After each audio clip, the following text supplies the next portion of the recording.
everybody, and welcome to the Kitchen Table. My name is Robert Sarazin Blake, and the name of the show is From the Kitchen Table. Here every Sunday, bringing you songs, stories, guests, and requests, along with my associate David Pender-Lofgren. Happy to be here. And we are broadcasting to you, as always, from the most northwest corner, the most northwest city, the most northwest state in the lower 48. And as always, we have a special guest with us this week. David, who's our guest? This week, the guest is resonator guitar virtuoso, Steve James. Very excited to hear Steve play, get to chat with him a little bit. Steve, I think of Steve as being a man from Austin, although I think there's more to the story than that. I'm looking forward to hearing more about his life of traveling and music and everything he's had going on and what he's got going on right now, because I believe he's down the road in Seattle and where he's coming to us live from this evening, but we'll find out more about that soon. And so happy to be here. Thanks for being with us on this journey. As always, we need to light a few candles here because we are performing in the time of the pandemic. We're coming up on 2 years. I keep on saying 2 years, although it's really only a year and 3/4 right now, but we are going into definitely our second holiday season. So let's take a moment to remember all those we've lost in the pandemic by lighting this candle.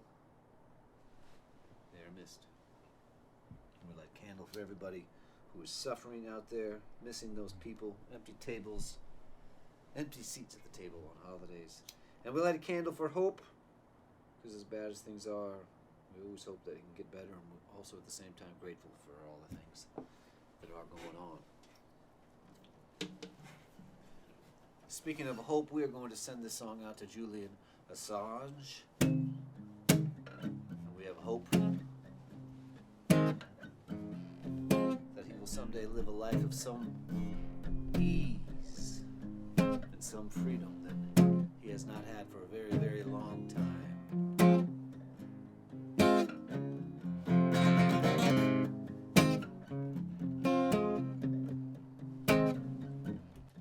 The bicycle cops are turning on the lights. The drunks in the alley are staying out of sight. Couples holding hands. It is starting to snow. So many destinations and places to go that I don't want to go. Man backs up to load in the papers. Some smoke hashish, others breathe in the vapors. The baker's baking bread. He's got a song in his head. Angel from Montgomery and crystal meth. The waitress thinks he's cute, but he's really not her type. She's going out with somebody's husband tonight. She's not talking about not saying a word. Somebody's keeping a secret, pretend they never heard.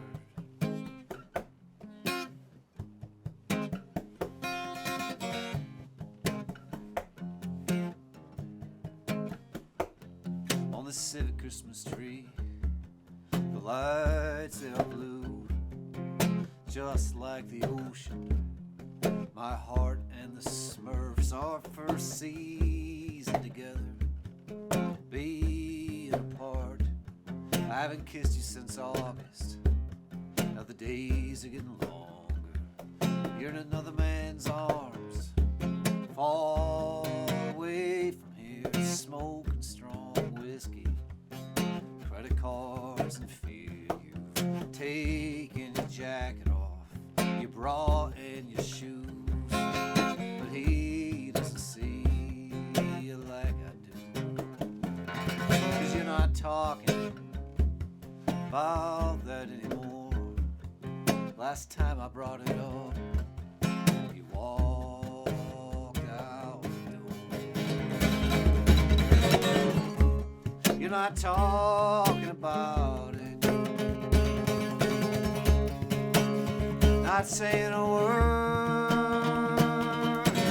You're keeping it all wrapped up real tight. I'm supposed to pretend that I never heard.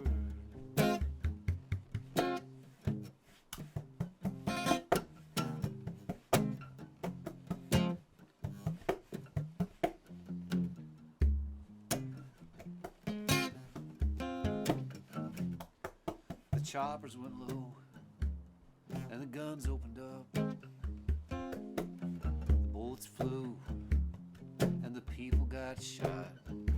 It all was captured on videotape.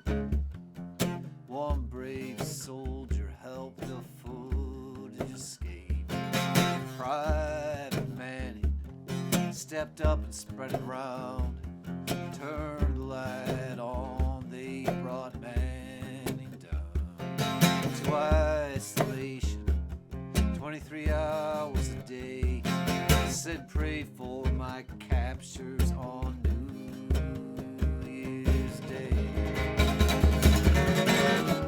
Started talking about it. Stop missing words.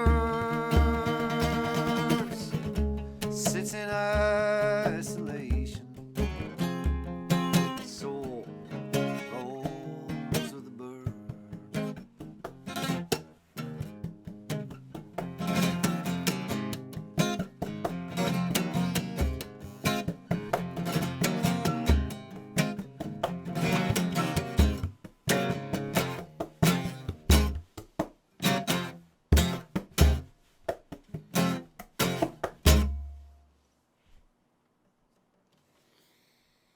Send that one out to, of course, Chelsea Manning, who inspired the song, and Julian Assange, who's helped all of us be better educated citizens of the world. Thank you for being here with us. And we always have a drink of the week. This week it is hot toddies, which are very, very, very welcome here. And let's pour, or we'll pour our own. We'll pour our own. I'll pour here. And David, what is it? No, we're not. It's only after the first song. I'm easy cold. now. I'm cold, And I heard my phone go off, which is an embarrassing thing. There it is. Turn that thing off. And we may or may not have somebody lined up to stump the band. So if you would like to stump the band, this is a good week for you. Let us know, and we'll work it in.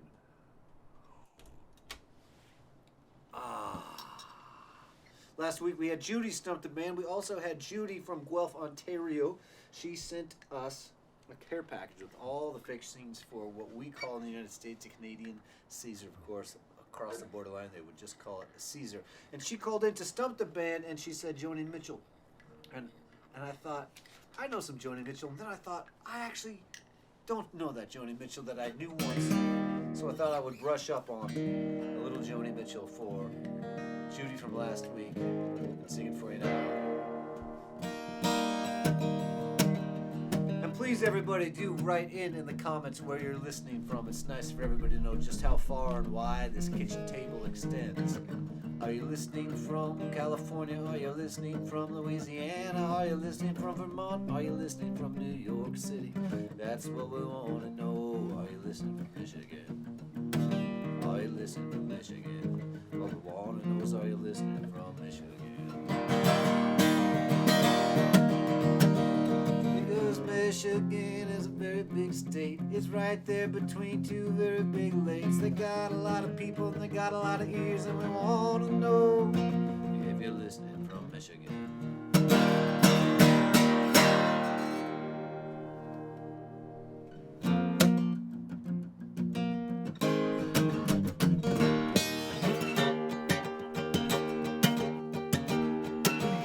Met you on the Midway at a show last year, and you stood out like a ruby in a black man's ear. You were playing on the horses, playing on the guitar strings. You were playing like the devil wearing wings.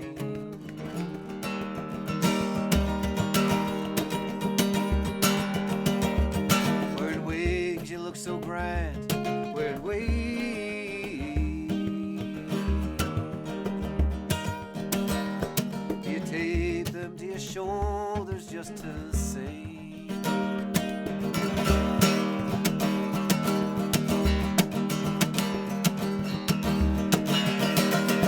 Can you fly? I heard you can. Can you fly?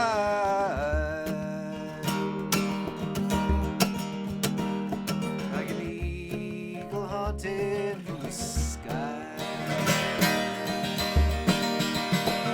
So I followed you with a sideshow to another town, and I found you in a trailer on a camping ground. You were playing on a lover, you were shaking up the dice, and I thought I saw you cheated once or twice.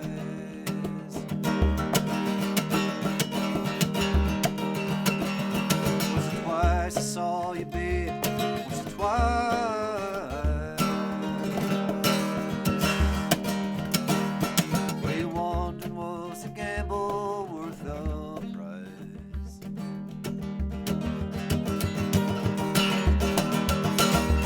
Pack it in, I heard you did. Pack it in.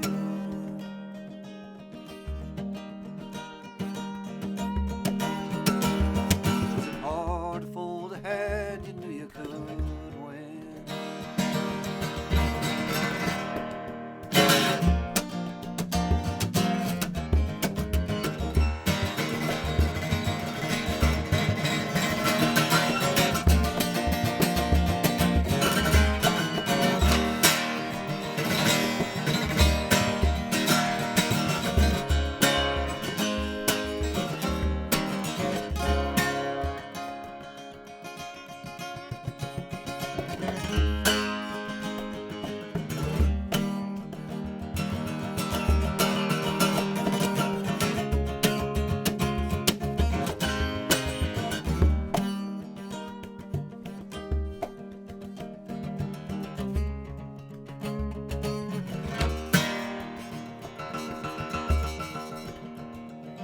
Lately you've been hiding, it was somewhere in the news.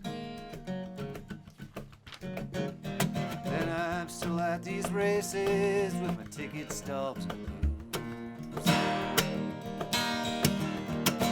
And a voice comes through the speaker that sometimes mentions mine. And I feel like I've been working overtime. I'm getting tired, tired. Always chasing one more hand for one more dime. Over time I'm getting tired, over time.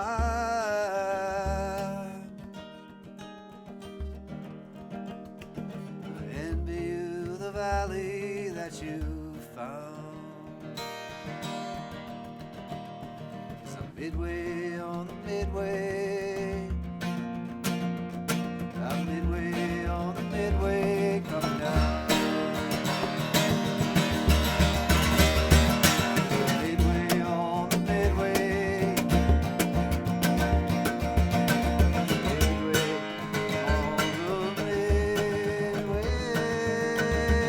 coming down.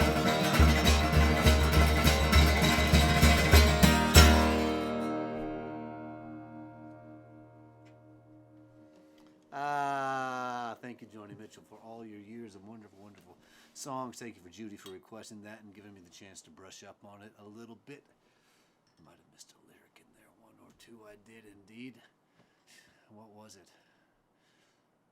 Calls names, but actually it's calling the numbers. I'll get it right next time. Where are we? That's right, we'll do one. We're not doing a show next week. We're going to save it all up for Christmas Eve. We're going to have a very subdued Christmas together. Get this microphone hidden a little bit. It's kind of annoying me here. There we go.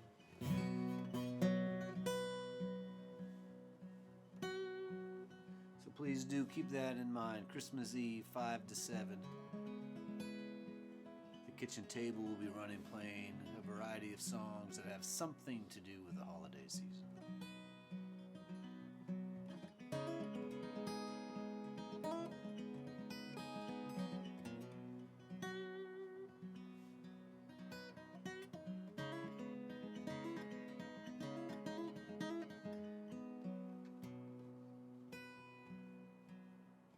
Death came to our house, as it will, you know. The old man was 91, everyone agreed it was a good way to go. He'd golfed that morning, drove for St. Vincent de Paul. After dinner with his son, he answered God's call. Come on home, come on home, come on home.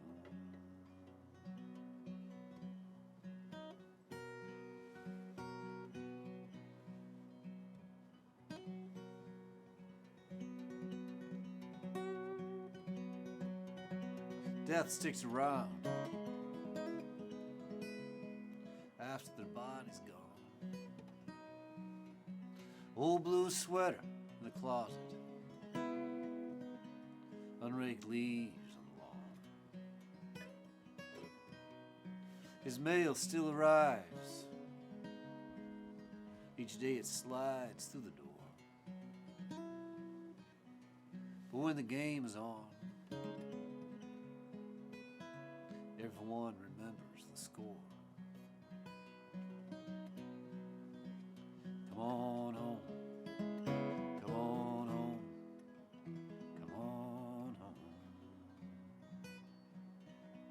Come on home, come on home, come on home.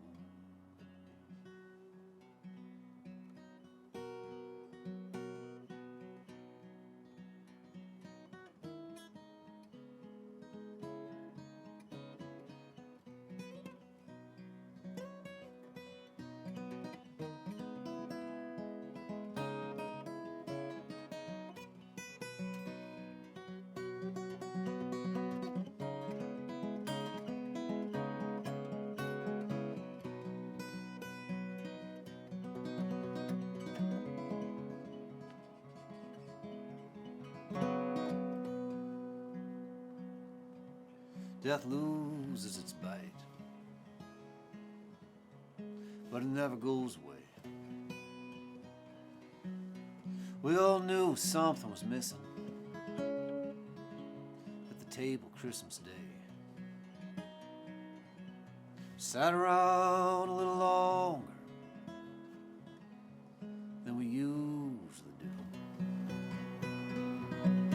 Told a few more stories. Let the spirit move through. Come on home, come on home, come on home. Come on home, come on home, come on home. Come on home, come on home, come on home.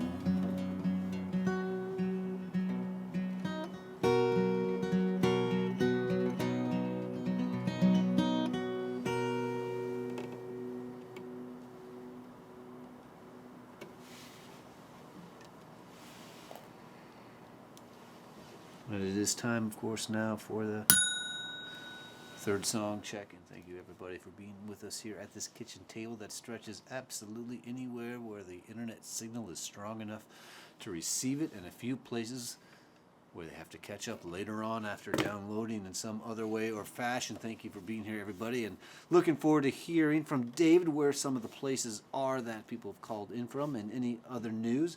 And first, Gus, I want to remind you, did we mention Steve James yet? I certainly hope I did early on. Yes, we did. I'm so excited to have Steve James joining us in a little bit. I'll play a few more songs, and then it will be time for Steve James. Some of you are looking at this concert right now thinking, I am here for Steve James, and this man does not look like Steve James. What is the story?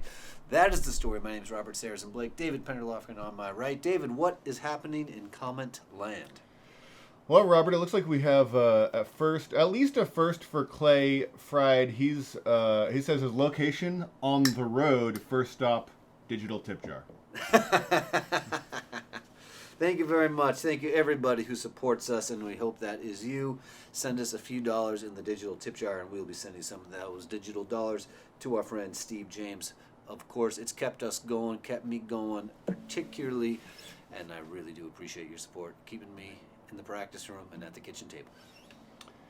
Looks like we've got Stephen Slacha from Scranton viewing today. Scranton, Pennsylvania. Nice to hear about that. Scranton. I played one gig in Scranton one time. Stephen, if you were there, let's try to remember it together. It was a long time ago. I'm remembering a little cafe, and it was a rare restaurant that had carpeted restaurant. Just, so I can bring everybody with me. Yes, it's a Pennsylvania thing, perhaps. We also, of course, have Jeremy Meehan, associate producer and preparer of the podcast, tuning in from Sunapee this week. I guess that's a good moment to mention that there are some developments coming to the show in the coming year. And some of those things look like we might be producing a podcast, putting it out in that manner. There may be a number of developments, and of course the best place that you could keep track of all of those developments is in the Facebook group, The Kitchen Table Irregulars. There's a button somewhere on your screen that will help you find that, or you can just search for it. And while you're searching, you could also take the time to invite a friend to the show. Maybe you're a member of the Kitchen Table Irregulars and you think, yeah, okay, resonator, blues guitar, Steve James sounds like something that my buddy, fill in the blank, would love to hear. And that would be a good opportunity for you to use the @ symbol, write their name, and you'll invite them straight to the feed. Beautiful, beautiful. And speaking of things that may be happening in the future or may not be happening, I am intending to ask the trivia question and answered the trivia question. Now, last week we asked a trivia question and we failed to answer it. What was the question? Maybe it's in my notes from last week. I want to follow up because I know the answer if I can just come up with a question. Well, we'll work on that. We'll work on checking in on that later. But this week's question, getting in the holiday spirit, what is the name of the person? Well, shoot, I got to look it up here. David, fill the air for a moment. I guess it's a good time to mention that that the person who actually writes the trivia question is associate producer Jeremy Meehan. I have to say I'm a little bit jealous that he is currently in Sunapee, New Hampshire, a place near and dear to my heart. My family used to go there when we were young, and it makes me feel a little bit closer to the holiday spirit thinking of him in a place that I think of as home. And the question of last week was, in 1980, the film Flash Gordon came out, and what was the theme song by what band? The answer that I never answered last week was Queen. They wrote the theme song for the film Flash Gordon. The question this week, I'm not going to tell you the answer right now. You're going to put the answer in the comments. The question is, there's the Burl Ives Christmas song, Have a Holly Jolly Christmas. Who wrote that song? That is the question for you out there in comment land to answer. And since we're doing all this talking about New Hampshire, I'm going to do this one. It wasn't on the list, but that's the way it rolls at the kitchen table. Done this one a few times before. Called Oil Money, song by Bill Morrissey. And if Steve, you're tuning in yet, wondering if you ever came across Bill Morrissey, it might be fun to rap about Bill Morrissey a little bit. Anything else we need to say there, David? So that's about it. This is off Bill Morrissey's first record. I love Bill Morrissey's first record. Sitting in a bar in Morgan City, in the state of Louisiana, just made captain of a cargo boat, worked my way up from deckhand. They take me for a native here, heard my speech turn soft and slow. But it's been 4 years since I came down from New Hampshire, earned my living on the Gulf of Mexico. Oil money could lure a man away from home, and I was one of many boys who set out on his own. Oil money, $1 million in the oil trade, $1 million just waiting to be made. So tonight you find me drinking, I'll celebrate my promotion and go home. I got a pocket full of change I don't know what to do with. I got one eye on the bottle, I got one eye on the payphone. Hello operator, information for New Hampshire, no town special, anyone will do.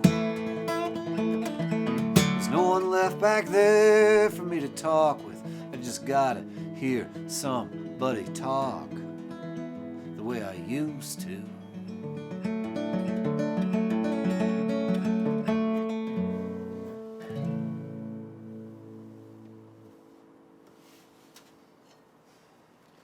Send that one out to our buddy Jeremy and also to my buddy David. Is he from New Hampshire or is he from Maine? Well, that depends on It depends on where you're from. It looks like we had a reminder that Mike Gregoni got the answer right last week. You know, there's a lot of things Mike Gregoni knows about the world, and one of them is about Queen. Mike Gregoni, of course, our good buddy and bandmate, unfortunately just not bandmate often enough. He's a great, great musician. Steel guitar player, dobro player, lap steel player. Played with us for a long time, but now he's far away in North Carolina. And we miss him. I'm going to do a song here. We are getting into the darkest time of the year, you know, so you just got to embrace it. It's all you can do. It's the only option available. You can see I'm rubbing my nose there, so, well, this is a TV audience. We're getting casual here. We're just going to sort of make sure that my nose does not run during this song. I'm going to do two songs celebrating the season of the darkness, of the sunshine. This song is a few things I got to tell you before we start. In 1973, Bob Marley and the Wailers performed a concert at the Paris Theatre in London. In 1997, a fictional couple named Renee and Tom got married.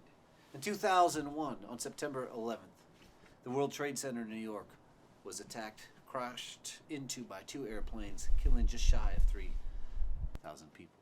In 2002, Alan Jackson released a song called Where Were You?, asking the question, where were you the day the world stopped turning? Unaware of the audacity of such a belief that when a tragedy happens in the United States, the entire world stops turning. Certainly when tragedies happen around the world, the United States doesn't stop turning. The song asks the question, unaware that to have the attitude that the rest of the world should stop turning is exactly what leads the rest of the world to not want the United States to be the way it is.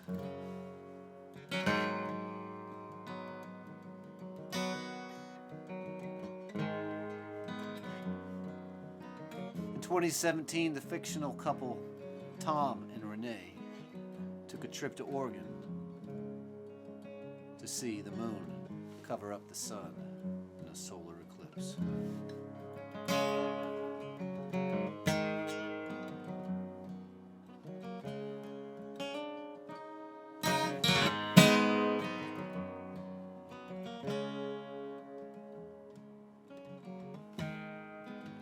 packed the car with everything.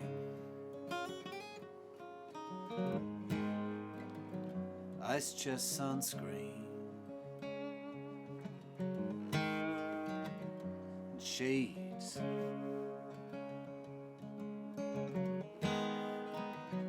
We hit the interstate. It was 90.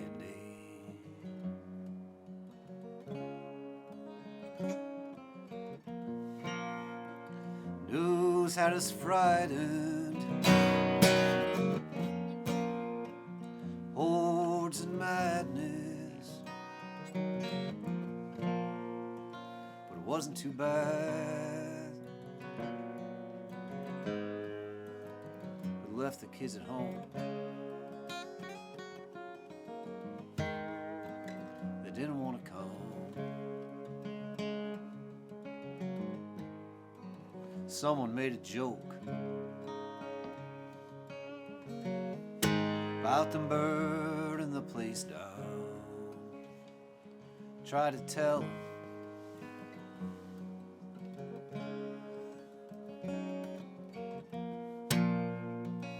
the moon was gonna cover up the sun.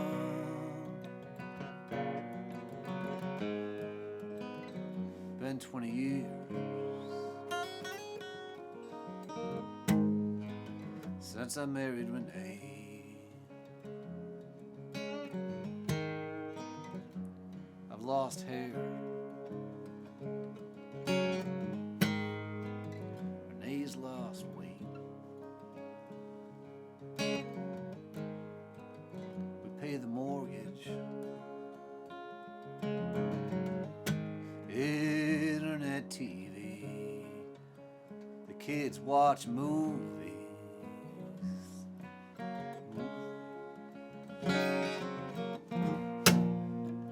We used to drink at bars.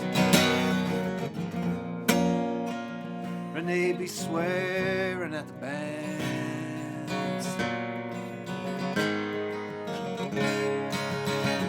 Yes, a broken traffic got sticky. We just slowed down. Listen to Bob Marley, the Wailers and Bob Marley in London, 1973. Let's get together and feel all right.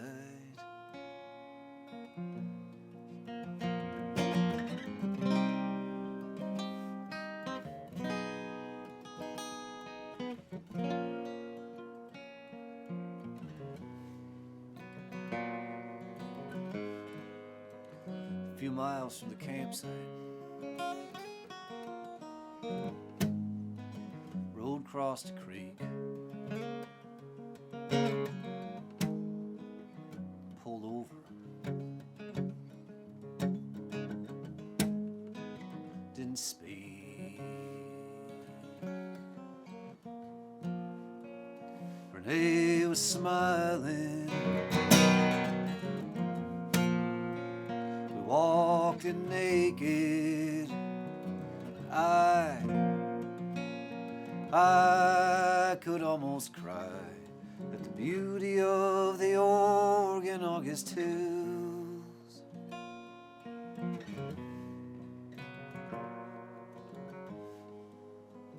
Set up camp on a hilltop. Started to wait.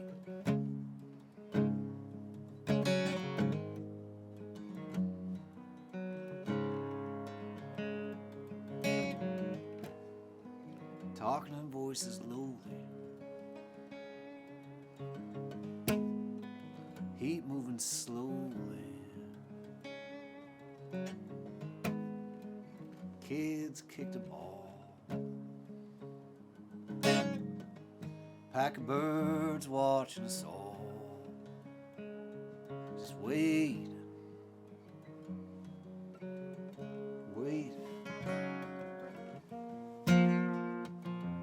for the moon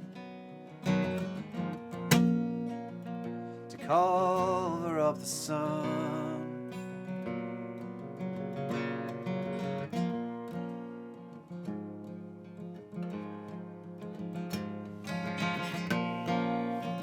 We had an afternoon to wander. We had glasses to find. Someone said try the drugstore. The drugstore led to the street fair. The street fair Thai food vendor giving away for free. Across from the Thai food vendor, a country band was playing. Where were you when the world stopped turning? My stomach started churning.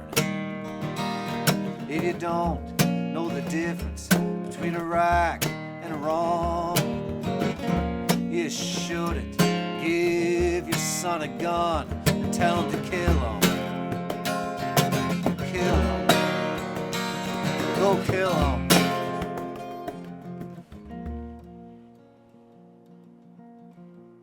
Back at camp with Renee, playing cards in the shade.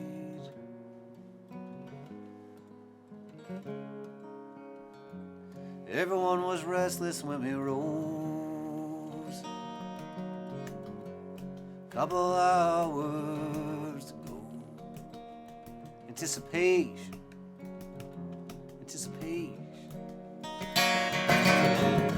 You couldn't see nothing without the glasses. Someone with a camera screened. It's happening. It's happening.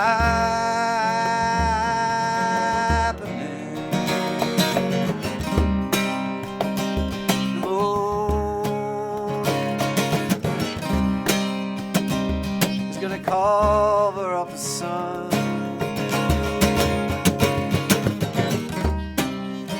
The wind started to pick up.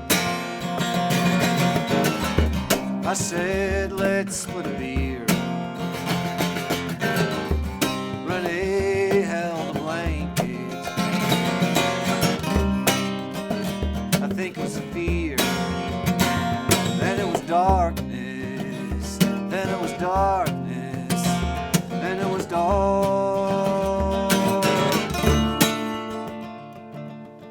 When the sun came back again, my Renee, she cried. I held her and she cried.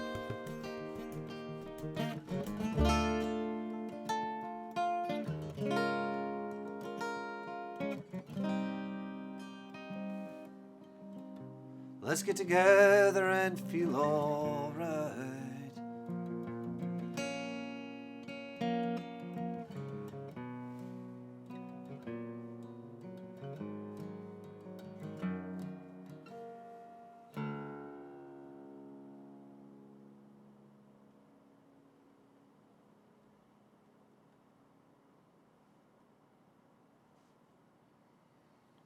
Thank you, everybody, for being with us on that one there. The name of the song is called Cover Up the Sun on my new record that is in limbo. And Steve James is going to be our guest in a little bit. In fact, if he's on the line, stay close on the line there, Steve, because I want to do one more song. A song by our good buddy and our neighbor just down the road, Jason Webley. He was on the show back in June. He played this song to celebrate a holiday we're going to celebrate here all together next week, and that is the solstice. Jason wrote this solstice song, and it's dual purpose. It works both for winter and summer solstice.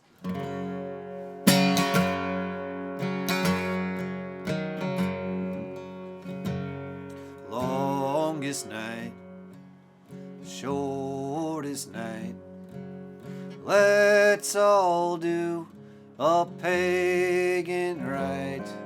Tree in the living room, I don't know why. 2 more weeks till the 4th of July. The apparent position of the sun is in its northernmost place, or in its southernmost place. Oh, get in the spirit, everybody. Have a sip of that hot toddy and sing it with me there.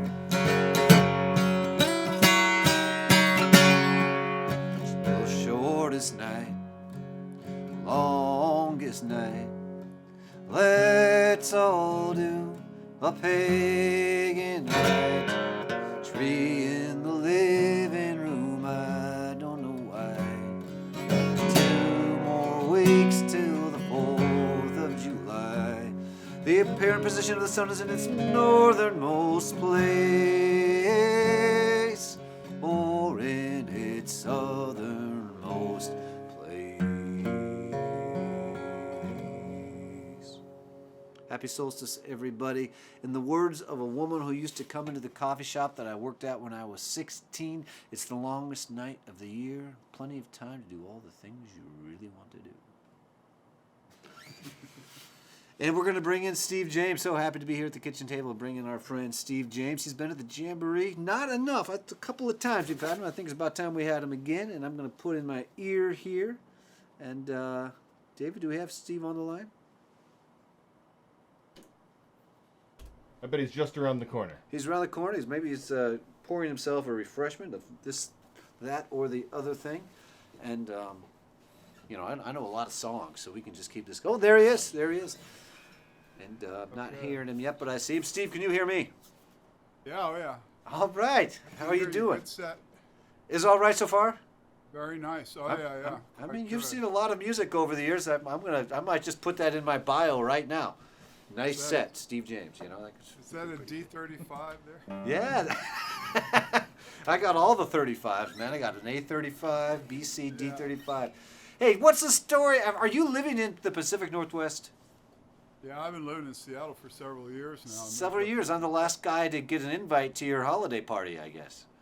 Well, that's a multifaceted question there. You know?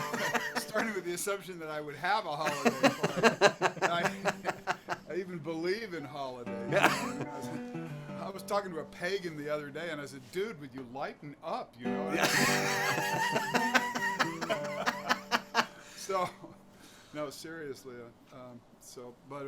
We were reflecting on the fact that I have a paella pan that sits out just outside my back door here. Okay. We haven't made any paella. I ran into Marina Albero, the great piano player and jazz mind from here in Seattle, and a while back went to one of her shows. We hadn't seen each other for a while. The very first thing she said, because she's from Barcelona, right? She said, "When are you going to make some paella?" So don't worry about the party, you know. Okay, yeah. Just focus on the paella. Sounds wonderful. Well, we're better in touch now than we have been for a few years, and part of that is because my cousin, the daughter of the bass player of my father's band, and Steve are roommates. Not roommates, neighbors of some sort. And Kirsten, and it's so cool to have the webs of connection come together. And so we are here right now at the kitchen table, your kitchen table to our kitchen table, to all the kitchen tables out there and beyond, and give us a blast. Tell us what's going on. Okay. Let's see, what's going on? Well, in order to adequately address that question, I'd have to start in 1927 or something.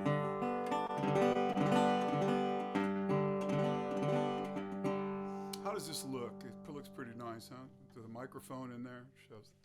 That's it. That's the whole thing. Yeah, 1927.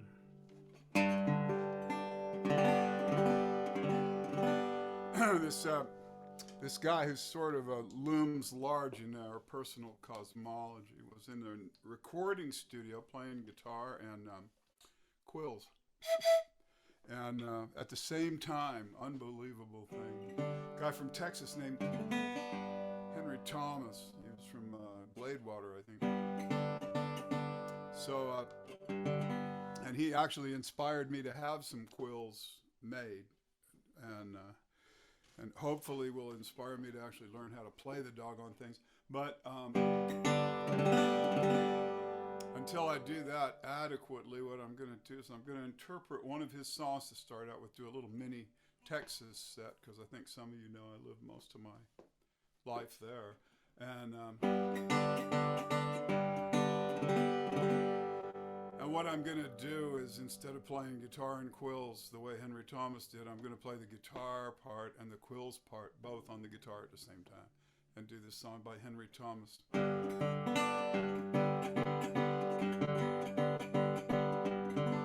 Some of you spawn of the age of Aquarius will recognize the melody. It goes like this.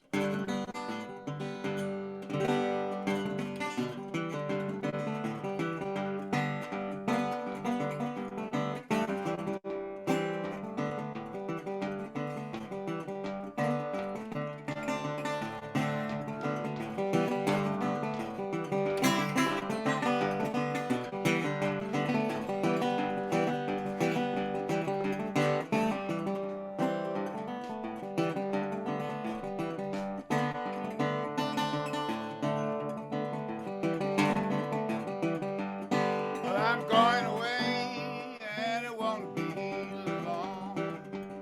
I'm going away and it won't be long. And I'm going away and it won't be long. Just as soon as the train leaves out of that mobile yard.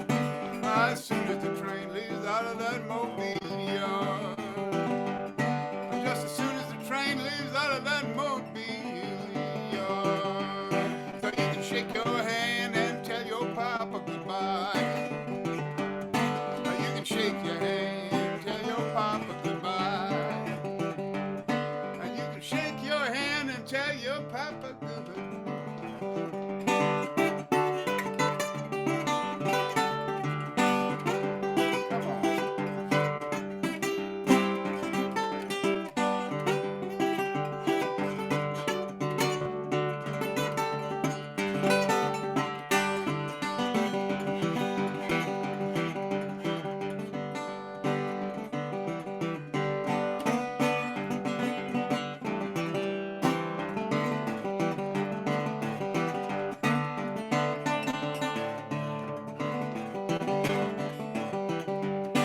I'm going where I'll never be burdensome.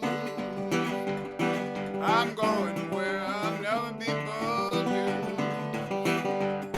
And I'm going where I'll never be burdensome.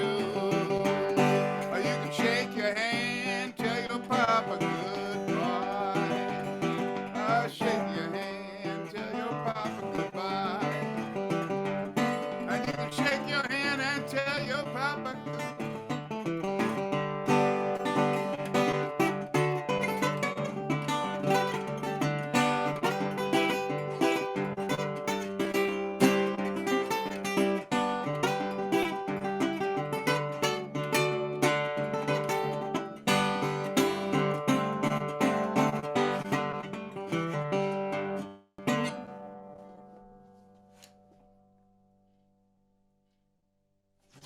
Bulldoze Blues. Bulldoze Blues. A lot of people, there's some kind of vernacular language in that song. And people say, when they listen to Henry Thomas songs, they say, we can't understand what he's singing. You know, and I can't either. I mean, why do you feel like you have to? You have to understand every doggone thing that happens. Jeez. You'll wind up miserable like that. Anyway, I'm going to do another song about, we're from Texas. This is one that I wrote about about another town in Texas. I mentioned Gladewater. But anyway, Wortham is much larger than Gladewater and somewhat further south. But it's kind of a little out of the way, and it's only a few thousand folks. But interestingly, I've been there a number of times. I even knew the retired postmaster of Wortham, Texas. He was a guy named Ewell Davis. And he was full of interesting stories. I met a lady from Wortham, Texas named Mary Tisdale. And she got to be over 100 years old. And it got to the point where she was, because of her superannuation, she was uncomfortable entertaining guests in her home. She was just too old to, make tea and carry on conversation. So what she did was she wrote down everything she knew, and then she had it mimeographed. I don't know where she found, but anyway. And there's legendary stuff called the Tisdale monographs, all out of Wortham, Texas. That's what this song is about.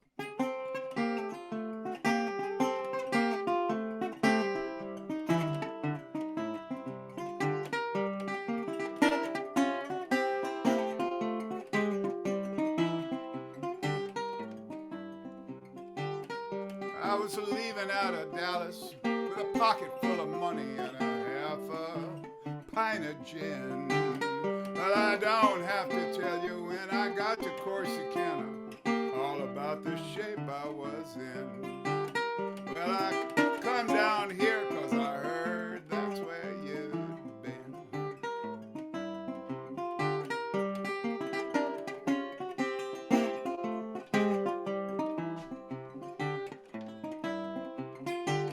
I was standing on the corner on the sidewalk by the pharmacy, staring out into space. There ain't much to see here. The things that used to be here are gone without a trace. It ain't much to look at, but I know you'd remember the place. I'll play that thing.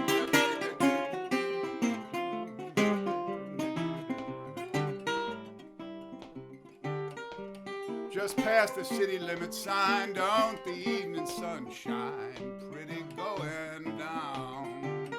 It's quiet and still. You can stand there and feel the heat rise from the ground.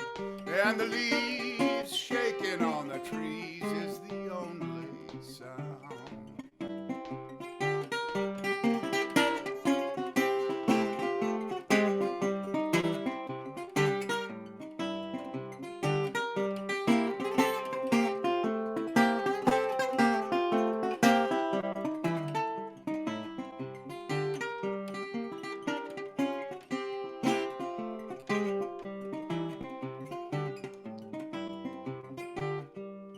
I don't know why I come here, 'cause I ain't even from here, and it's just a little bit out of my way. Maybe a photograph I seen of you in some old magazine, or something I heard you say. This not being my home, I don't think I can stay.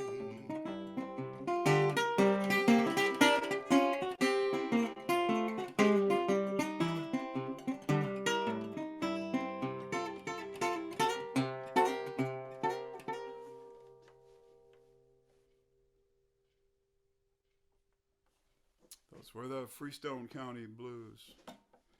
And so I'm not the only one that visited Wortham, Texas frequently, because we imagined, a lot of us guitar playing people, imagined ourselves as being enjoined by one of the great guitar playing, self-accompanied blues singers of the early recording days. We were enjoined by a song that he recorded in his last session to see that my grave is kept clean. So we would go down there to see if his grave was clean. And at least on my several visits, it was spotless. And so I went home and cleaned up my apartment. Anyways, Freestone County blues and a little bit of a Texas set there. So I have gotten some invitations to do live shows in the coming year. There were few and far between for the last couple of years. And so I'm looking forward to getting back on the road. I hope it works out. Going to North Carolina and Belgium and, all spots in between. But in the meanwhle, I have stayed thankfully busy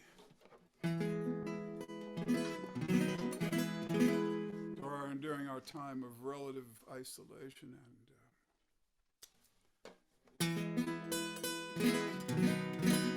reduced mobility by working at my workbench at my shop on the southern perimeter of the Seattle's International District at the great Inscape Arts complex, where my neighbor in the studio down the hall is the great photographer Kirsten Mohan, who is Robert Sarazin Blake's cousin, as we found out. She was doing a photo shoot for me, and I was playing a little guitar. And she said, you should play at the Subdued String Band Jamboree. And I said, I'm on Petite Pamplemousse, but I have played at the Subdued String Band Jamboree. That got us back on the subject of Robert, and ultimately got me and Robert back in touch after a year or so hiatus. Anyway, meanwhile, I was at my workbench in the shop trying to get some work done, stay busy, out of trouble, and try to make a little gelt in a time when it was scarce. And one of the things that I do is I do a lot of restorations on vintage instruments, some of which, like my signature model guitar that I was playing there, are quite dear, But actually, my guilty pleasure is working on guitars like this one over here. This guitar was cheap the day it was made, and it's still cheap now, some 80 years later. And when I got it, it was a wreck, pretty much of a mess. It was practically in pieces. And even though it would never be worth any money, and no matter how much work I did to it, it would still be ugly as a mud fence. I entertained a soft spot that I have for instruments like this, and I fixed it up and got it to where it would play again. I like the look of them, I like the sound of them, and I like to think about a time when you could go into a music store and buy a guitar like this one for about $13. Anyways, this is a song I wrote about cheap guitars. It goes like this.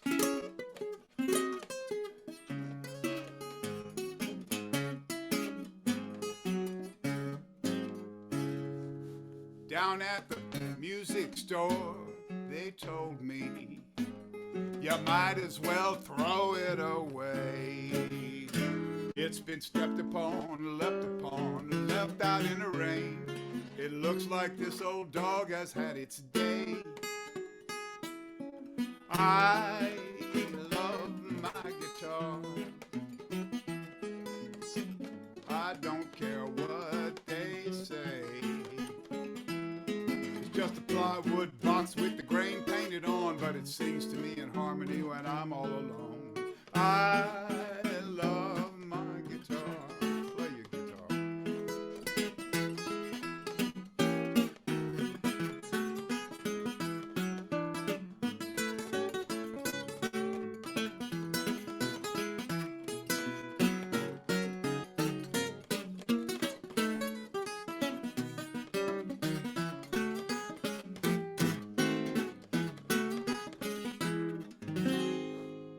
I can't take it to a recording session, 'cause it rattles every time I play a note. Hear that? I got it from a garbage man. He got it from a garbage can. And you sure got a pound to get any sound out of this old boat. but I love my guitar. Something I can't explain. Well, the doggone thing is about to fall apart, and it hurts my fingers, but it warms my heart. I love my guitar. So play that thing now.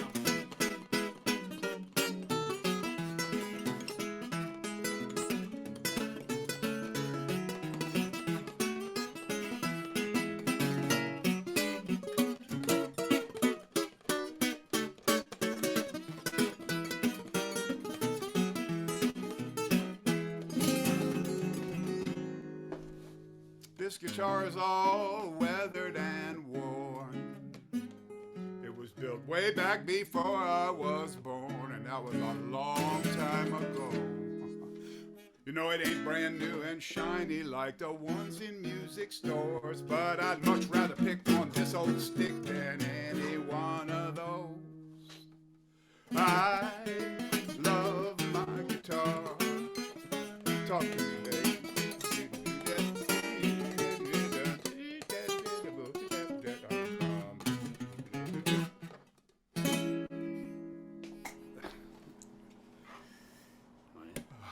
Yeah, beautiful, Steve. Thank you. Sounded good there, coming all the way at us from somewhere in King County, I've come to understand. Oh, I'm in White Center. White Center? Yeah.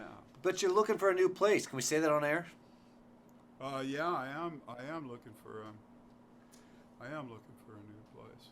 I mean, not that hard. Yeah. You're currently doing a gig, But I guess. I didn't notice here. Nothing wrong with this place, but actually, I wanted to be a little bit closer into my studio. I'm spending more time there now at the workbench. Right. And I have a couple of few interns, minions from the fabled Seattle Rhapsody Project.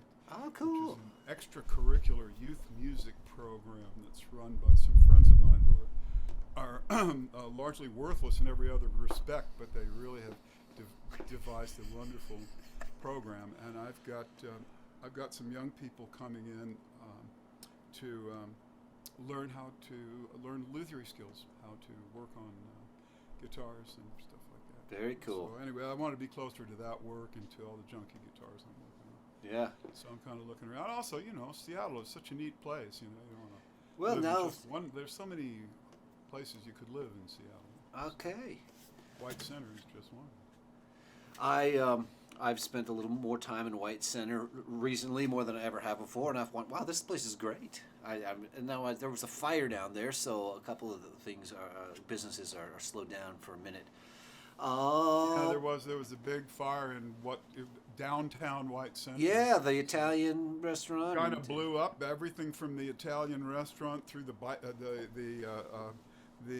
boxing gym, the ice cream store, the Oaxaca market, just a whole block of buildings all involved in actually what was a couple of fires.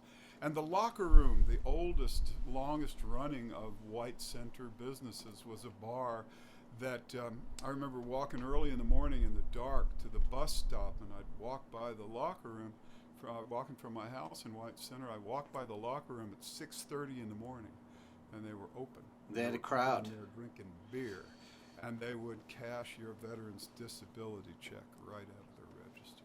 And is it gone now? Is it gone? Or is it coming back? The ceiling fell in, the whole thing. Ah. It's real funny though, very White Center, because all these buildings have little signs out on the front of these absolutely charred out wrecks. There's little signs on the front that say, "We'll be back." And I wouldn't be surprised if they were. Well, Yeah. we hope they are. Well, if you just go to White Center in the first place, you might as well go back. Yeah, right. Yeah. There you have it. So, Hey, we're really, anyways, to any of my neighbors in White Center who happen to be listening in, send my special White Center greetings. yeah, very good. We have added a new segment of the show where my associate here, David Pender-Lofgren, asks some legitimate questions, not just banters like I do, but actually asks some questions of some nature. So I just wish you luck. He can be quite a tough interviewer, and I'm sure you're going to be all right. So we'll pass this over to David Pender-Lofgren on my right. I'm about ready.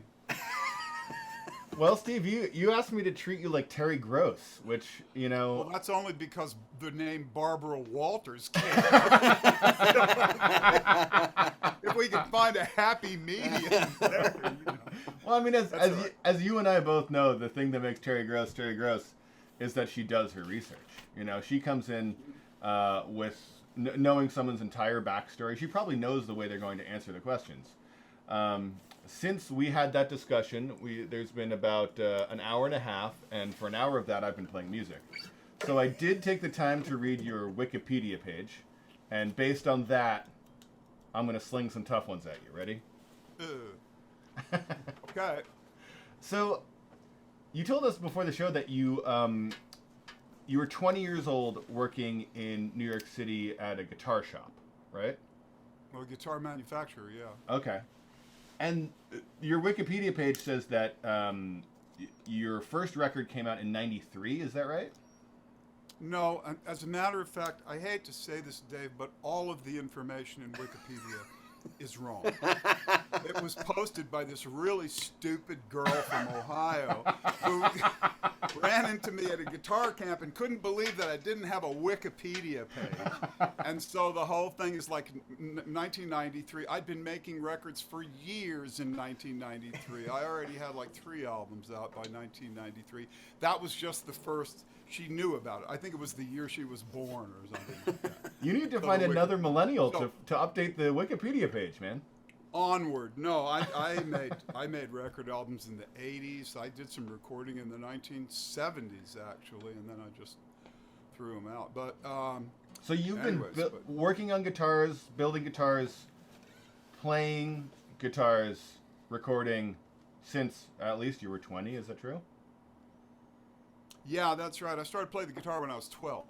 Whoa. So if you want to do the math, I've been playing the guitar for going on 60 years, and that was 1962 when I first picked up. It was actually my dad's guitar. I took it out of mothballs, sitting in a closet, and then I went ahead and set about teaching myself largely how to play with a little bit of help from some folkies and this one remarkable gospel guitar player from White Plains, New York, who went from house to house in a 1955 Cadillac, which, you know, was a pretty spiff car back in 1962. But anyway, he would go and give people guitar lessons. Remarkable guitarist who taught me to fingerpick, Mr. Williams. Wow. Lose the pick, you're just wasting the guitar. That's what he said.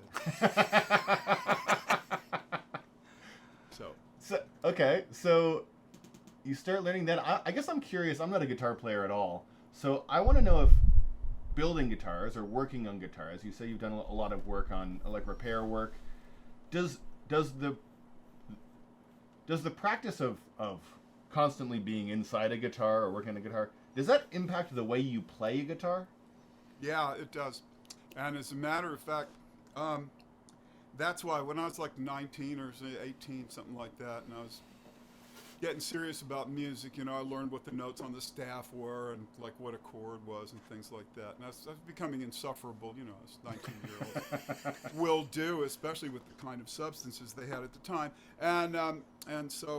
But one of the things that I took into my head was because I was disenamored, I want to say, of the musical aesthetic that had infected most of my contemporaries, which was basically engendered by the Beatles, and that's what everybody subscribed to. Basically, late stage capitalism in the form of rock and roll and really stupid looking suits. And anyways, but I like the Beatles, you know, especially, I mean, George Harrison at Rickenbacker 12-string, he wrote the book. You know, and the Byrds, I mean, really said that. You know, when they asked Roger McGuinn, what about the Ricky? You know, he said, it was George Harrison, not my idea. So anyway, but beautiful stuff, great guitar playing, but I never wanted to be like that. I took a more egalitarian approach. And also, I'll have to say, and a number of my contemporaries feel this way, the Beatles on Ed Sullivan, I saw it. I was there when they played on Ed Sullivan. And it was cool. And they were really playing, too. They weren't lip-syncing.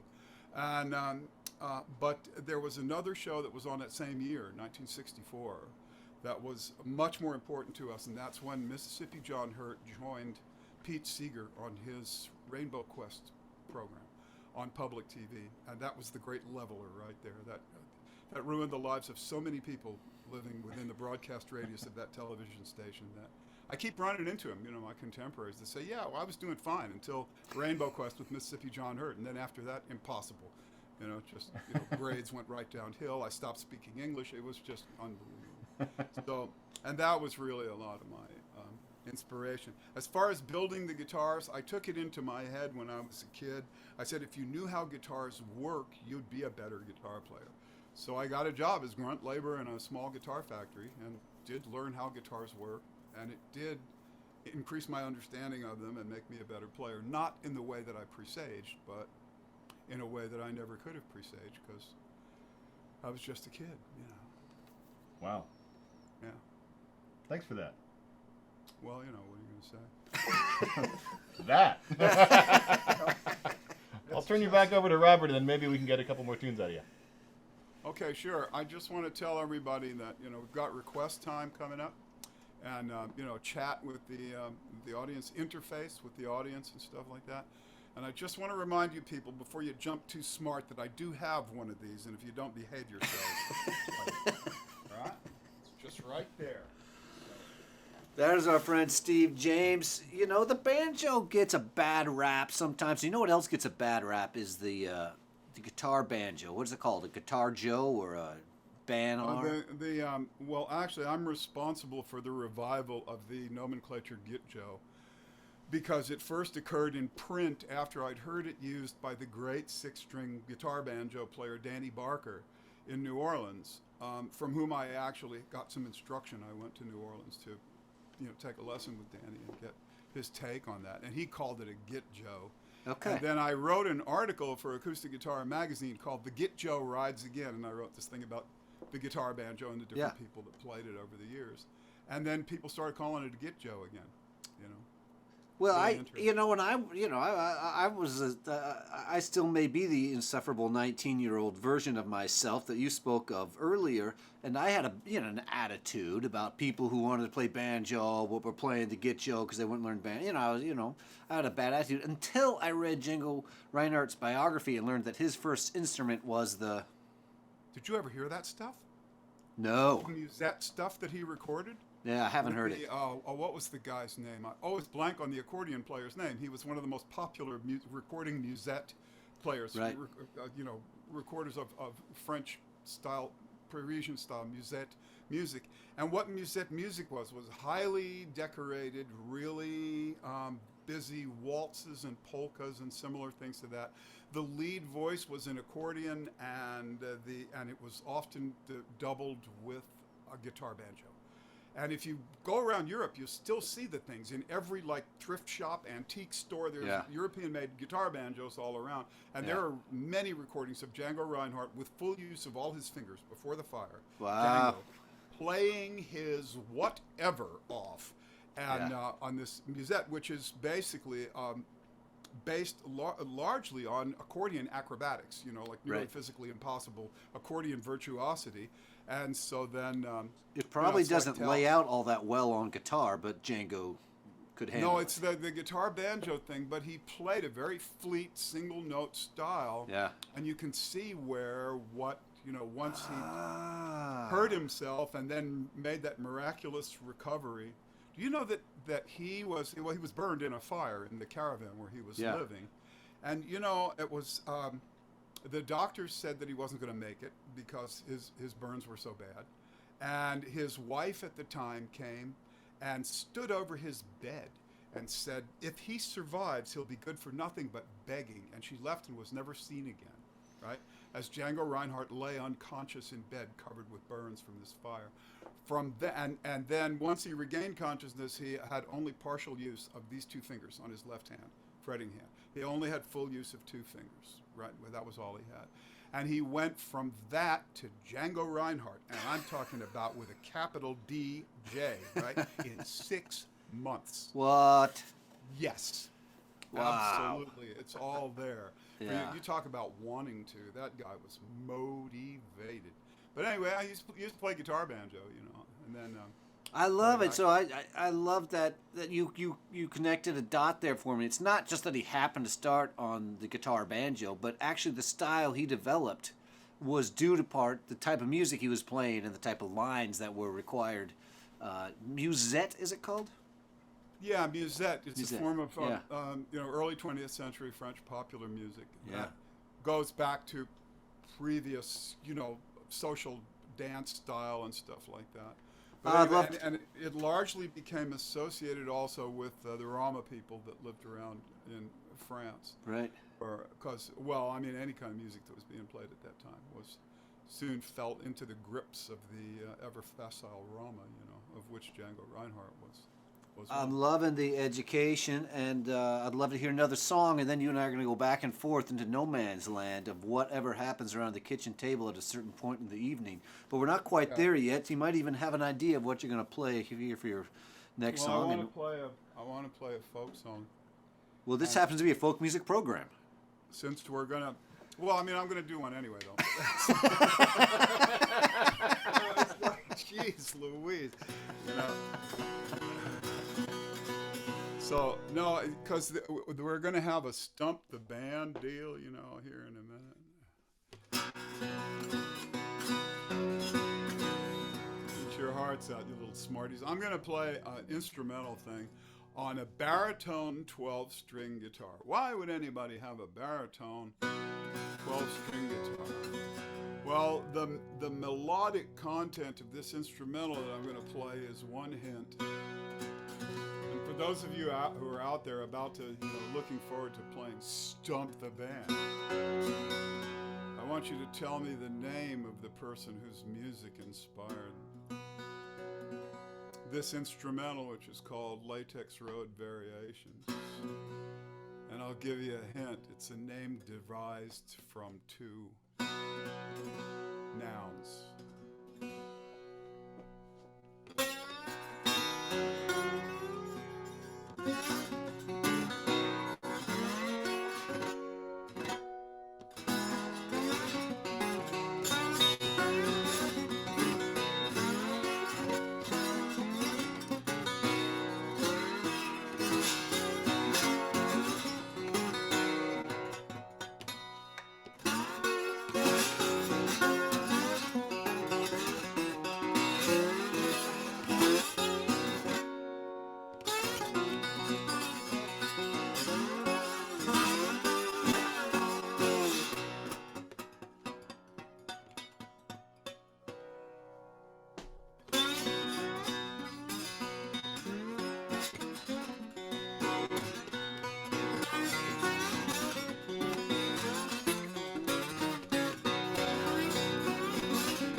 Loving it. The Baritone 12.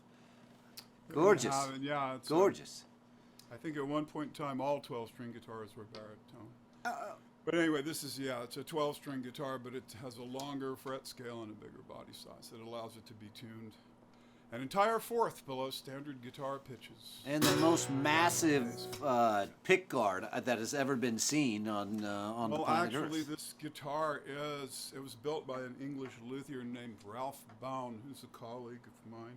And it's an absolute dimensional replica of the original Stella 12-string. I that thought was it sounded played by that person with the two-noun name who inspired me to, and a lot of people actually, to play and inspired the content of that piece. It was actually the melodies that I employed there, that I improvised on, were from songs, folk songs that I heard as a little kid on 78 RPM records by this very same individual with the two-noun name.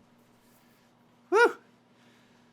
Well, this is the part of the show I always like to let new listeners, new viewers know that what happens when you're on the road playing gigs. After the gig, you end up staying at someone's place. You know, I've heard there's, Steve, maybe you've heard about this. There are people who, when they're traveling after the gig, they go to a place that has it's a tall building with small rooms and doors locked and stuff like that. But for guys like us, we're on the road after the gig. We go to somebody's house where we're going to sleep on some soggy couch. But before we do, we have a few songs and a few jars of this, that, or the other thing around the kitchen table. And that's the point of the show we're at right now, when we might not know what we're going to play until somebody plays something. And then we sort of reach out into the nether regions of our brain and play something that maybe we shouldn't be playing on a gig, but we're going to do anyways because we're just around the kitchen table, which is my way of saying I'm going to play a finger-picking blues song on a show with Steve James, which is a very bold move.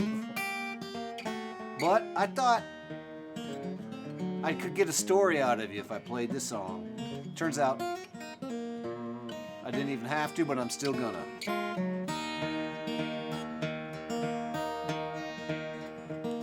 Never wake up with a so different blues, oh Lord. Never wake up with a so different blues. Here's my blanket, Mama, bring me my shoes. I was standing at the station when my baby got on board. Yes, I was standing at the station when my baby got on board. All I could do was beg her, please don't go. There she goes down the railroad track. There she goes down the railroad track. Took my money, left me with an empty sack. Oh, you may go, you may try and stay. You may go and you may try and stay. Think about me, come back someday.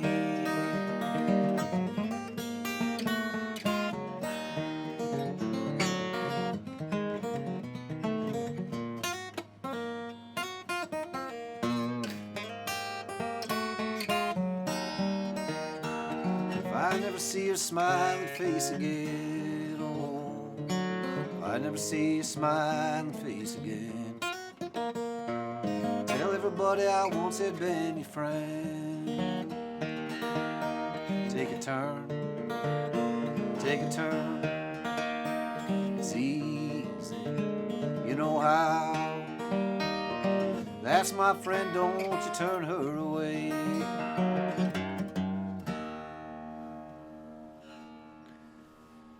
Well, my friends, I've done it. I've played a blues, finger-picking blues in front of a finger-picking blues master and had the pleasure of watching him on an 8 and 11-inch screen, very kindly listening to me. Steve, I'm sure you know that song, and I'm wondering if you ever had the chance to meet Mance Lipscomb.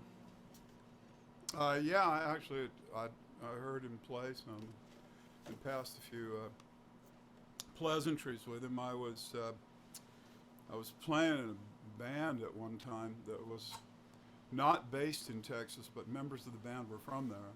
And where we were based, it got really cold. So they decided that we should go down to Texas where we could hang around. It wouldn't be so cold.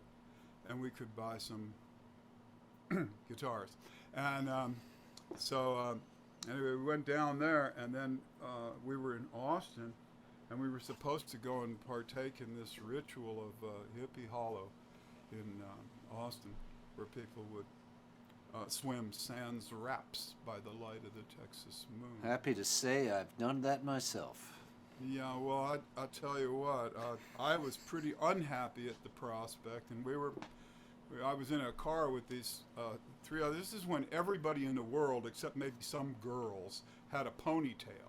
And so anyway, I was in with the guitar player and a drummer from this band I was in, the other guitar player and the drummer, and they were both from Texas, and we were headed down there to Hippie Hollow, and I was trying to figure out some way to pull a ripcord on that thing. My intimate history had left me somewhat circumspect about that kind of ritual. So anyways, and then we were down around Lavaca and 11th or something, right down where the Texas Chili Parlor is. And at that time, there's a parking lot there now, but at that time there was a place there called the Castle Creek Club, just a door or two away from the Texas Chili Parlor. And there was a rollaway marquee out in front of this place, the Castle Creek Club, that said, "Mans Lipscomb Thur Fry Sat." And it was Thur. And so I told my friends, let me out of the car and I'll see you on set. And so anyway, I got to go and sit and listen to Mans Lipscomb 3 nights in a row, play what he thought was, regular sets, which his set was like hour and a half long, too. They told him to cut it short for the folky nightclub people, because back in the country where he used to play, his set was, he'd play for 6 hours, and then he'd stop, have some molasses and cornbread and a cup of coffee, then play for 6 more hours. Anyway, so I got to sit about as far from Mans Lipscomb as I am from the screen right now, and watch him play and listen to him. I really thought a lot about his guitar playing. So anyways, Steve, normally at this time we would play whatever it is you want, as I introduced with my big old segue there around the kitchen table and the jars of this, that, and the other thing. However, we're in a situation where the person calling in to stump us is baking Christmas cookies at home, but drove to a place about a half mile from her house where she actually gets phone reception so she could call in and stump us. All to say, we got to get stumped right now, even though it's a little premature. Are you up for it? Yeah, I mean, if she could drive all that way just to get phone reception, I could. Yeah, that would be a little. Could certainly take 30 seconds of my life out to tell her that I don't know the song. What's it gonna be? Yeah. Well, I think we have my very dear friend Janet Leitner on the line here. Janet, can you hear me? I think Janet's going to have to unmute her phone. Janet, what's in the cookies? Yeah. What, Janet? Come back. I think well, David says she's here. If David says she's here, Oh, I see 2 of me. Okay. No, Janet. Well, what's in your cookies? It's really not the way God planned it. Yeah. 2 Janets and no me would be a whole lot better than that. Yes. Well, let's see what we get here. We're coming in here, I'm sure. Oh, I'm seeing lights. I'm seeing screens. Janet is, of course, the general manager at the Boundary Bay Brewery. And not only should we have you back at the Jamboree, but we'll have you back up to Boundary Bay this summer for a Thursday night once we are all gathered again. Again, we got a thumbs up from our producer, David Penderlofkin. Janet, can you hear me? Okay, we're getting closer. And, well, she did say cell reception is tricky. She went to the spot that always works, but maybe because of the cold rain, wind, and snow, she can't get through. Janet, are you there? Go to the light, Janet. Go to the light. That's what the Zen Buddhists say when you die. Go to the light. Go to the light. No, not that one. Yeah. The second one. Well, how about a song, Stephen? We'll see if we can pull Janet in after Okay, that. I'll tell you what. Here.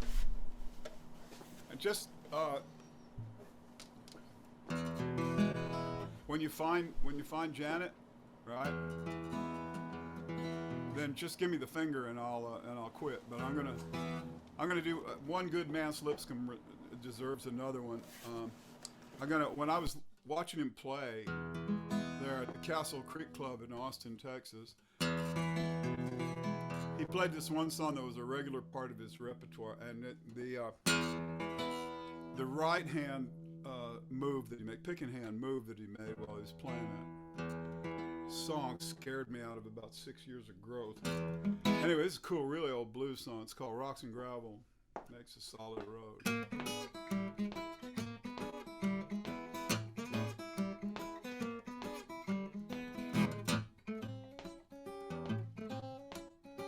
Right here.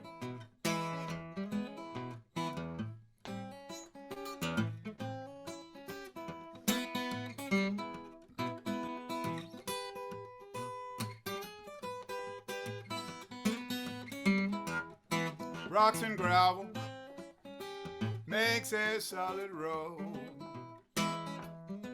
Rocks and gravel makes a solid road. And if some do right, woman, boys, satisfy my soul. I got a gal up the country, she won't come to town. Yeah, I got a gal up in the country and she won't come to town. You know, I got one over in Louisiana, boys, but she's waterbound, going out west. Watch my ponies run. Well, I'm going out west. Watch my ponies run. And should I win any money, I'm gonna give my baby some. Play that thing now.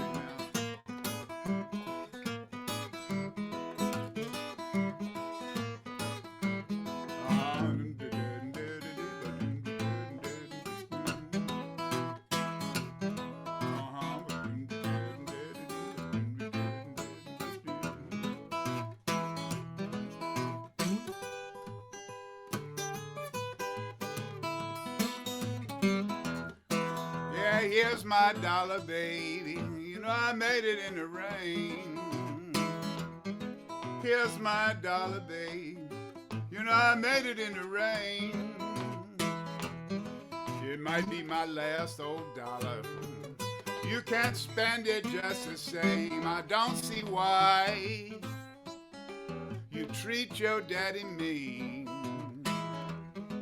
I don't see why you treat your daddy mean. You stay up all night on these low down Benzedrine. Come on, go home.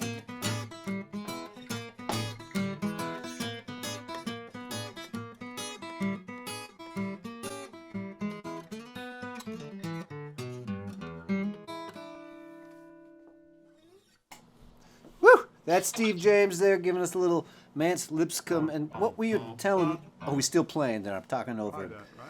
What year was that you saw Mance Thursday, Friday, Saturday? 1972. Oh, my God. 72 in Austin must have been a time that I want to hear more about. But we do have Janet on the line. Now, the situation here, you, Steve, will be able to hear Janet, but Janet will not be able to hear you. And is that right? yeah, I think so, although David's doing some trickery to see if we got it. You told me that. Okay. Well, it wasn't supposed to be this way, but this is our backup mic. So I think everything's going to be good here. Steve should be able to hear Janet, right? Yes. Okay. Janet Leitner, are you there? I am here, and there's this great train in the background. Oh. We're stumping everyone in all kinds of different ways. So Okay. Janet, we're so happy to have you. Thank you. We didn't have Oh, my anybody goodness stump the gracious. band, and Janet had marked that she was going to be watching the show tonight, so I called her. But Janet she's in the middle of making Christmas cookies, so it's really not easy for her to get away from the stove. Janet, what kind of cookies are you making tonight? Well, we got snickerdoodles. We've got the old-fashioned fruitcake cookies. We've got a little bit of stuffed mincemeat cookies. And fudge. It's all very old-fashioned. It's all written down. Mom says you need a strong cup. What's a strong cup? Well, that's a large cup. And how much lemon zest do you use? Well, I make a little pile. Yeah. How much is in a little pile? Well, I just add it and until it tastes good, and then Yeah. then you don't use the rest of it. What do you mean? What's in a little pile? It's been hilarious all day trying to get through these histories of these cookies, and I'm so thankful that my mom is still around, and I get to make cookies with her over the telephone, whatever it takes. I love it. I love Yeah. it. And I had the good grace, the good luck last year to have a Boundary Bay cookie platter, and it's like, this is the place that makes the best beer on the planet. Who knew they make the best cookie platter in town? Outrageous. Takes a lot of cookies to make good beer. Yeah. That's kind of what fuels us. So, Janet, I can't okay. believe that we have not had Steve James at the brewery, at least to my memory. So we're going to have to make a change of that this upcoming summer. I'm just like, we have to have him there. Yeah, my I've been goodness. negligent. So hit us, Janet. When you've been listening to Steve and myself, and you've only listened to me for 21 years, so you're just kind of new to my material. And you're listening to Steve. What can we play for you tonight? So is the intention here like what I'd like to hear, or what I'm trying to get you to play that you don't know to play? Because I could never do that. So I had to call in like a lifeline, like on a TV show. Yeah. And so I do have a song that maybe will stump you. And again, this is not, you'll be able to tell right away it's not from me. But this is the stump question. Okay. Down to seeds and stems again. Aha. Yep, that is one we can think about performing, and hit us with the other two. Okay, and the other one is one of the most delightful bands that I ever saw at the Jamboree. It just struck me, and my granddaughter and I traveled with them, the Sweet Lowdown, in our camper across over to Glacier National Park. And could you conjure up any of the Sweet Lowdown? Sing It High to Low would be great. But yeah, if you can conjure up one of their tunes, I would absolutely love that. And the next one is my favorite Christmas holiday artist is Emmylou Harris. Do you know any of her material from any of her holiday albums? Okay, these are some very good requests, and just in case you're new to the world of Western music, Emmylou Harris does not only perform holiday music, but Janet is reaching out in this instance for the crossroads between Emmylou Harris and holiday music. Yeah, surprising. Yeah, I was delighted when I found a holiday album by Emmylou because I love her. So yes, So, Janet. Thank you so much for calling in and for stepping away from your mother on the phone and the cookies. And I see Steve James has picked up a guitar, which means maybe I'm off the hook and he's going to take care of these requests. We'll see how that goes. And I'm gonna put you all back on here so I can hear you. Okay. Before we do that, though, Steve, is there anything you want to say to Janet? She can't hear you, but I could relay it. Oh, well, I know the guy that wrote Down to Seeds and Stems again, too. And I know 30 of the words, and I'm going to perform them for you. All right. Steve says that he knows the man who wrote this. Bill Pritchard is a good friend of mine. Nice. But I can only remember a little bit of the song, but I'll do it for you. We're getting lost in the relay here, so Janet, I'm going to let you go so you can hear Steve. I was still on the whole thing about... Thank you all. I was still on the whole thing about makes fruitcake cookies and manages a brewery. I mean, in fairly recent civilization, that could cost you a lot of goats right there. You know what I mean? But anyway, it's great to meet you, Janet. And so sing like Emmylou Harris, holiday songs or not, I'm going to have to beg off of that one. I heard Emmylou Harris, the last time I heard her play was at the Vancouver Island Music Festival.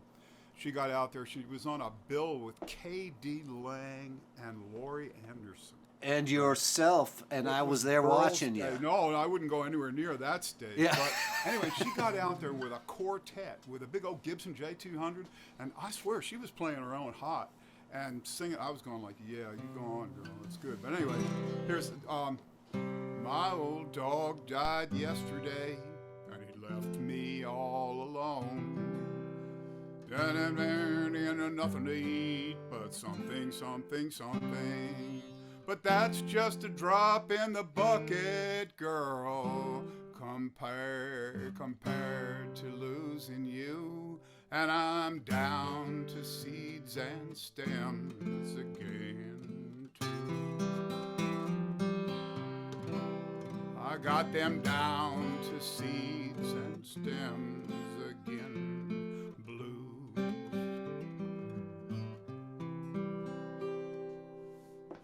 That's all I can really remember. But that's down to seeds and stems again. For you, Janet, I'll see you up at the brewery. Now, what are you gonna do? Can you do another one? Well, I'm going to stay in the zone that you're in there because I'm unfamiliar with the Emmylou Harris holiday record, and so maybe I know something off that record, but I don't know that I know it. And that's the beauty of being stumped. They ask us things they know we know or know we don't know. Or in the words of a man who I wish had been brought to justice before he died, they may ask us things that we don't know that we don't know. And that may have happened there, that Janet asked me something she doesn't know if... She asked me something just... My favorite Emmylou Harris holiday song is her version of Bruce Springsteen's Racing in the Streets. That's on the holiday album. I like the way she sees the holidays. Well, I mean, that's my idea of a holiday. Yeah, I'm right with you. Well, it's coming to town, yeah. Met him on the strip 2 years ago in a Camaro with a dude from L.A. Drove that Camaro off the strip and I drove that little girl away. Oh, tonight, the strip's just right. Gonna run 'em off in my first heat. Night is right and the time is right for racing in the streets. I could refresh and do that song for real some other time, but I don't have it in my hands right now, but I think I can do this one here. We did a little tribute to your friend, the Commander Cody, a few weeks ago, and I think I can still stay in that zone. We can bring that one back, and I think I did it somewhere around this key.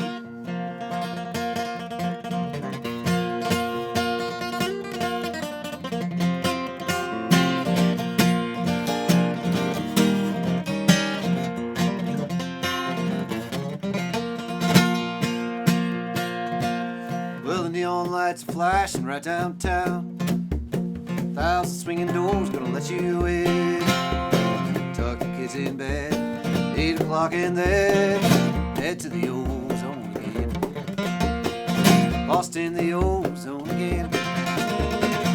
Lost in the ozone again. 1 cup of wine, 2 drinks of gin. Lost in the ozone again. Told 1,000,000 times how I love you, but your old fickle heart won't let me in. Guess I'll just sit here with a glass of gin, head to the ozone again. Lost in the ozone again.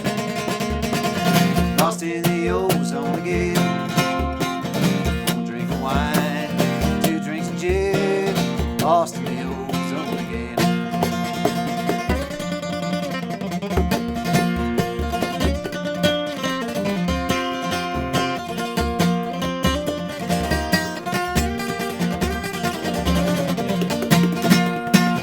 Lost in the ozone again. Lost in the ozone again. 1 cup of wine, 1 cup of gin. Lost in the ozone again. Well, that's one Commander Cody into another Commander Cody, and we're going to try to figure out, maybe for Christmas Eve show 5 to 7, we will look up and do an Emmylou Harris song from my friend Janet. Leitner. And as to the Sweet and Low Amp, great band, great record, and I can't do anything on that right now, but life is long, and who knows what's going to happen in the beer garden next summer at 5 o'clock on Thursdays when I'm playing. Maybe I'll get something together.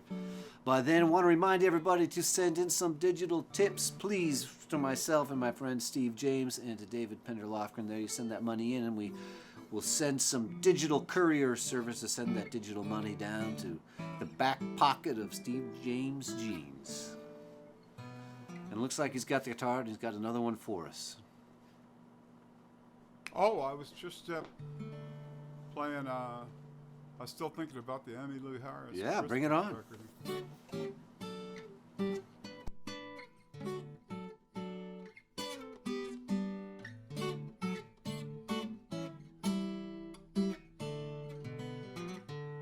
I was just actually up in Lake City, up here in Seattle, shopping for axolotls, and there's a cool record store up there. Went in and got this great Joseph Spence record of never before released. Joseph Spence material, the great Bahamian guitar player and stone mason and guttural growler. There's that great Bill Morrissey line, when she gets drunk, she sings like 16 Joseph Spences. Yeah, that's Joseph Spence. Anyway, Yeah. one of the in getting into the holiday spirit, somebody was asking me recently what some of my favorite performances of holiday songs were, and I said hands down it had to be Joseph Spence's version of Santa Claus is Coming to Town, which is one of the most terrifying products of recent vernacular Western civilization that I can think of right now. I know that's how right. Yes, Joseph Spence is the great. Anyway, but that's enough of Joseph Spence. I'm trying to think of now. So that's about it. We did. You did Racing in the Streets, right? Well, I got a '69 Chevy with a 386 Hemi heads and a hearse on the floor. What a great song! Waiting tonight in a parking lot down by the 7-Eleven store. Me and my partner Sonny, we built it straight out of scratch. Anyway, but one of his better moments. What am I thinking about? Play anything at all at this point. Here we go. Anything at all. Whatever your hands tell you to do is what you should do here sitting around the kitchen table. So glad to have you with us. Is that right? Okay, can I play on... Oh, I know what I want to do. Well, should I play a song about Seattle or should I play a rock anthem? What do you think? Is your right hand telling you one thing and your left hand telling you the other? You have to listen to the hands, man. It's not right hand and left hand, it's right and left brain is what it is. Oh, Lefty's taking over again. Let me see.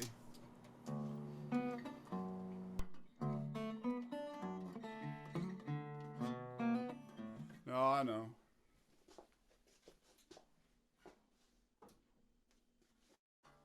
I'll do the rock anthem, cause we don't. Is that all right? Absolutely, anything you want. We're sitting around the kitchen table having a sip of this, that, or the other thing. I don't know what you're sipping over here. We didn't tell you that the drink of the week was hot toddies, but maybe you found out. I don't know. Oh, is that right? Yeah. I just texted a friend of mine that had forgotten that we were doing the show. Yeah. And I said, you better tune in. They're drinking tea and lighting candles. But it's not tea, is it? It's hot toddy. A little lime wedge sticking out of it. Oh, God almighty. All right. I'm gonna do this. I won't have time to do anything else. But I enjoyed being on the show. So I want to thank you and Dave. And tell the listening audience how much preparation goes into this show. It's really good. I've been doing a lot of live streams, and Dave contacted me with a sound check, and he sent me downloadable like internet speed checks and stuff like that, to do. And we really got creative behind the thing. But anyway, very nice thing, and good to be here trading sallies and banter with my colleagues. Let me see if I can do this. So we've been talking a lot about where were you in 1972, which is pretty tedious. And, it's a lot of people my age, and I am 71 years old, will have a tendency to get stuck in there. And but as long as you don't live in the past, I guess it's, that you're doing something in the present, I guess it's all right to say things like, I was at Woodstock.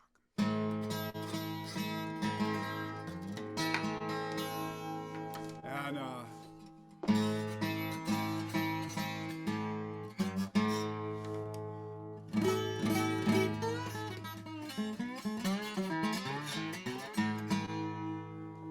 and it was so bad and strained my credibility, my 19-year-old credibility, so badly that I left before Hendrix, which I subsequently saw the performance, not his golden hour.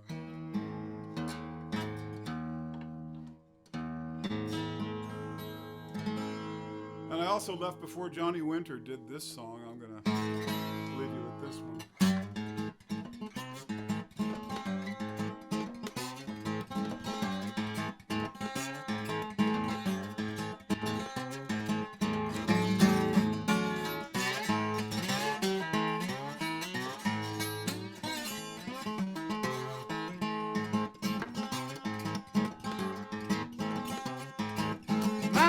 She done told me, and my papa done told me too. My papa done told me too. My mama, she done told me, and my papa done told me too. My papa done told me too. It's a mean old town to live in by yourself.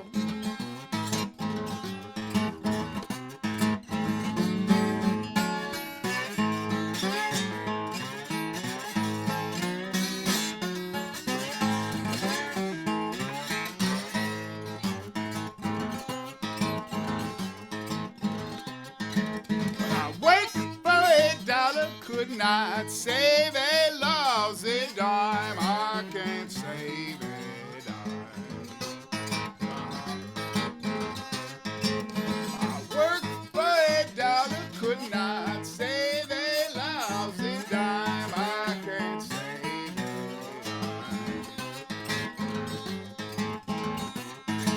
It's a mean old town and ain't no use in crying.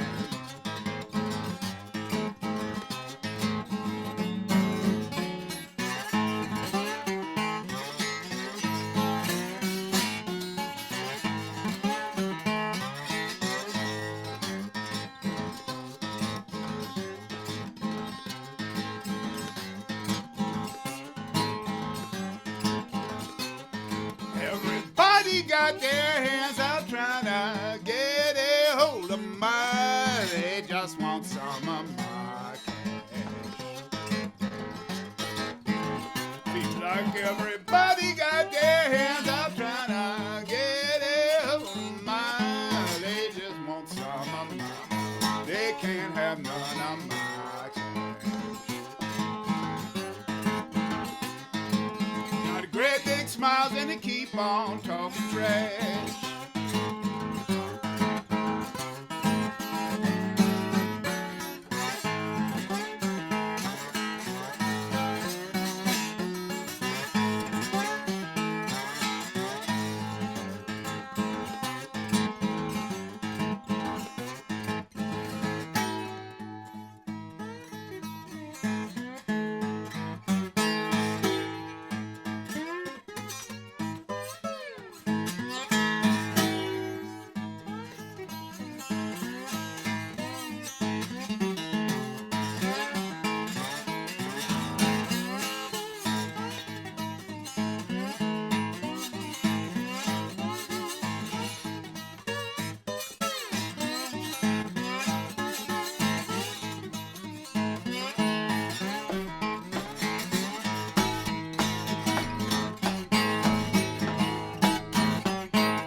and I move on down the line. I move on down the line.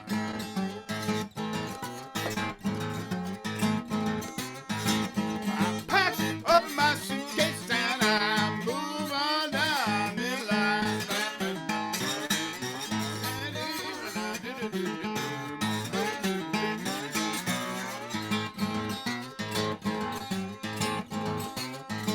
I'll still be traveling when the day is done. Woo! That is my friend Steve James there. Okay, I want to say in closing, parenthetically, is that while I was into, I neglected being carried away by the spirit of music and humorous commonality. I forgot to engage in shameless self-promotion. Listen, folks, I don't have time to tell you about my records, my books, my numerous accomplishments, which you won't find out about on Wikipedia. It's not bad. I mean, I just gave him $25, but anyway, Wikipedia. Stuff about Steve James on Wikipedia is wrong, all of it, every bit of it. But if you want to find out more and get in touch, it's very simple. How do we do this? Oh yeah, stevejames.com. SteveJames.com. That's my website. My mail address is steve@stevejames.com. So check it out. There's lots of guitars and guitar demos, live concert footage, all that kind of stuff, and also ways that you can write to me, email me, stuff like that. And if it's about guitars, I'm not interested. I'm sure your cat is very nice, but I'm not interested in your cat or what the weather's like where you live or anything like that. Guitars, you got any guitars? You want to sell them? I'm your boy over here, okay? Summer's here and the time is right. I think, man, you better take us out of here, Rob. I'm going to do just that. Thank you very much. What a pleasure. I just said to David, I said, I'm just getting started. I had a lot of banter, some questions I wanted to ask you about, and we're just going to have to do that another time because it's the end of the show here. So we're looking forward to getting together with you down the line here, there, or the other place. And if anybody has a great place for rent in Seattle, get a hold of this man and give him a great deal. He's a national treasure, and he has a national steel guitar in his name. So don't charge him too much rent and have him rent your house. You know what I'm talking about? That's what I'm talking about here at the kitchen table. We're taking next Sunday off in preparation for the Christmas Eve show. That's right, Christmas Eve. We'll be going 5 to 7, playing unusual songs that have something to do with the holiday season. And if the spirit is with me, as it usually is, I will do a recitation of Dylan Thomas's A Child's Christmas in Wales. But between you, me, and the open air studio, I have not yet refreshed on it, so I have some work to do. And that's the story here. Please do send some money in the digital tip jar so Steve can make his contribution to Wikipedia that has all wrong information about his career. And by the way, my Wikipedia page could use a little updating itself. There's a list, isn't there, Steve? There's a list of things to do that must be done, and you're not doing them, and the Wikipedia is on that list. Steve's coming back in. I can see him coming back in. No, he's not coming back in. He's smiling. He's smiling. We're going to wrap it up. We always wrap up the show with this one here from our buddy Hank Waddell in Cork City.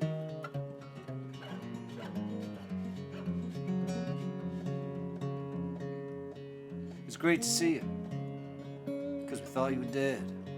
Did you come back to life? Did you get out of your bed? It's great to see you. Was that your ghost? Thought you were gone. Burnt toast, it's great to see you.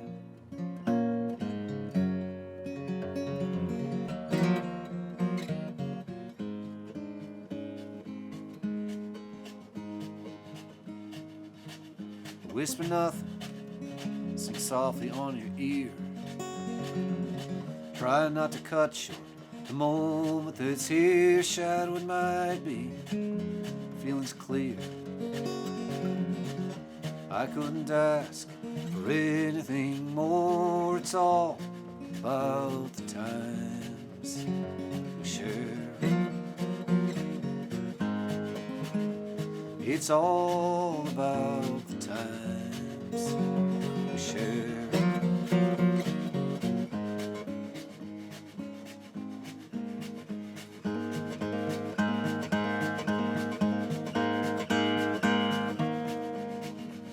great to see you.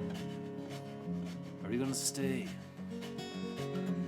You're here for the long night. Are you leaving at the break of day? It's great to see you. Yeah, it's true. It's great to see you. It's great to be near you. It's all about the times we share. It's all about the times we share. Thanks to everybody for being here on this Sunday at the kitchen table. We'll be seeing you on Christmas Eve. Because no matter how you feel about the holidays, they're coming for you. The best thing I know how to do is sing some songs that deal with the holidays. Maybe you don't want to deal with the holidays, but let me tell you something, the holidays are going to deal with you. So we're going to have some songs Christmas Eve coming through the line. From our kitchen table to your kitchen table, you may be around the old Tannenbaum. You may be under the mistletoe. We don't know who's out there. We're doing a live stream.